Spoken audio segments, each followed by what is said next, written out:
What's up, guys? In this video I'm going to be going over filter distortion, and I'm going to try not to confuse. Filter distortion is a great way to add a smudge and warmth, analog warmth, and generally awesome sounds to your sound. Alright, so we have a basic sound there, and we'll turn on filter 1.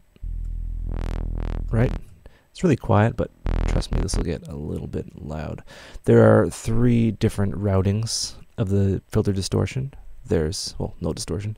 Before, after, and inside filter. So we'll go before the filter. So you'll have your oscillator 1, and then this point right here you will have say an amplifier, and it'll amplify it and then drive the filter quite a bit. And how you do that is with this window here. So you have pregain, drive, and bias, right? So pregain and drive, they are one and the same. Drive is, think of drive as your headroom, right? So if you have 9 o'clock headroom and you boost your pregain to 9 o'clock as well, you'll be fine. It's transparent. But if you drive the gain far beyond what this knob can handle, you get distortion, right? So what I'll do is I'll show you after filter just to show you. Oops. Right. So right now, totally fine. And as we move up, it just kind of folds back. And the bias here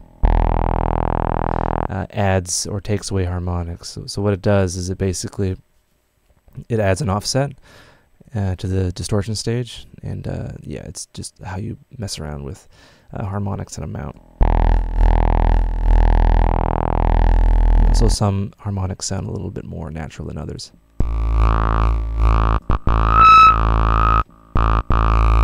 Right, so right about here, we'll notice that we're totally driving it. So these are, they should be roughly about the same before you start tweaking. Right, so now we're getting some really harsh, gnarly fold back here. And the bias controls the harmonics. Right. So post or before filter, so pre-filter or post-filter. What do you use? Well, it's up to you, really. If you're using a highly resonant material, then I would, and if you wanted to be highly resonant, like a 303, I would go post-filter. You want the distortion, the resonance to be pushing and pushing into the distortion unit, so you want that after. And then with your filter 2, you can kind of shave off and attenuate all that afterwards. Inside filter, now this is kind of strange to me, but it works pretty well with a dual filter, and it works well with comb filters as well.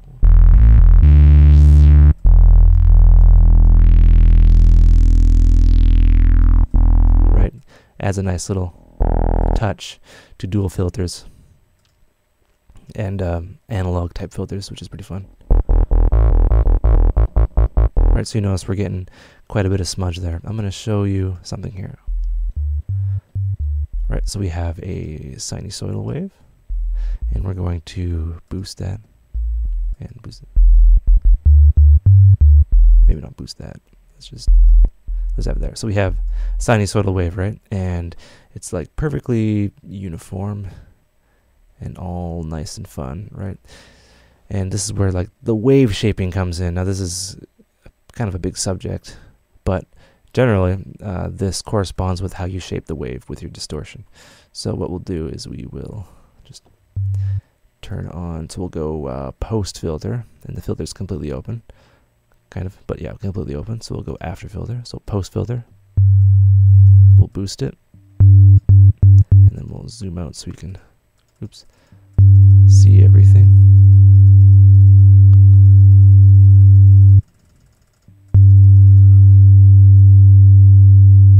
Right.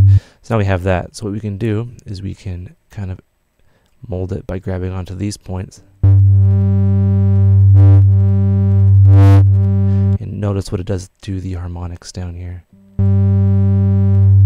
Right, kind of back to normal. Right, so there's the line here. Everything below this line, this will adjust the curve. And this point will adjust the volume. So it basically bends it, and you can get some really interesting kind of effects and distortion this way. So there's no like pick a distortion model, pick a guitar pedal, pick a whatever. It's you kind of dial in your own flavor of distortion here.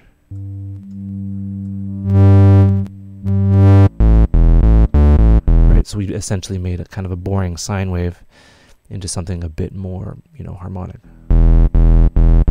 Right, and it sounds pretty cool. So imagine what that'll do to something like a square. It gave that square like a really cool kind of peak sawtooth, and then it had like square down here. So if we turn that off, you can just see what it did, which is pretty cool. So how we shaped it up here just by moving a few parameters around, we got some really interesting, you know, open filter electro basses, which are pretty fun. And of course you can set up another filter for that. There's more than one distortion unit, but this is basically what it's all about in the filter distortion. So it's pre-post inside and kind of a shaping. Oh, another thing I should mention is, so if you go after filter, oh wait, there we go. And then we go, oh, sorry, hold on. So we have two, wait, there. So we're going to have a digital filter. I forgot we were on analog. So digital filters, they can't handle going above a certain point. They start to kind of break down, and they kind of limit themselves. And this is what this limiter is for here. We have an attack. So if we really bump this up, we'll bring the threshold down just so you can hear it.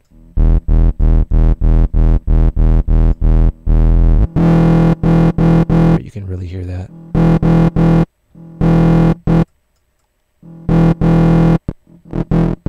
Right, so it's kind of grabbing onto the audio really quickly, and if we can increase the attack, we can increase the transience of it.